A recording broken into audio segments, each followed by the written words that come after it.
El meu relat és una llegenda alternativa, la llegenda que se conta normalment de Jaume I, i és així en plan més col·loquial, més proper. Va una nina que cau per un forat i troba un passadís i va trobant pistes i al final arriba a la seu i se'n dona compte de que Jaume I va posar la primera pedra de la seu amb enteniment i saviesa. Bé, el meu relat és una visió de les moltes que se pot tenir sobre les relacions humanes i en aquest cas concret sobre una parella que ha trencat.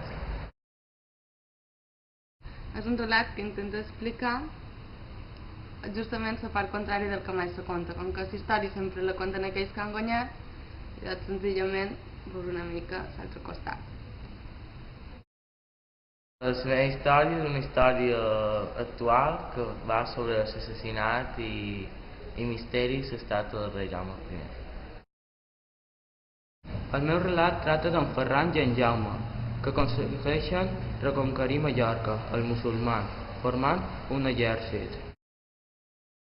El relat conta una història d'un noi que s'enamora de la seva amiga de la infància i per això passa una sèrie d'aventures. La meva història va sobre un arquer, guarda del rei, que va conquistar en batalles, guanyar en batalles i al final té un resultat inesperat. El meu relat és una història que està dividida en diferents episodis que no tenen relació entre ells, però que són tots referents a una mateixa vida, una protagonista, però que a la vegada aquesta protagonista és com si representés una societat sencera i cada episodi una de les petites parts que es diferencien una mateixa societat. Un poc complicat, però...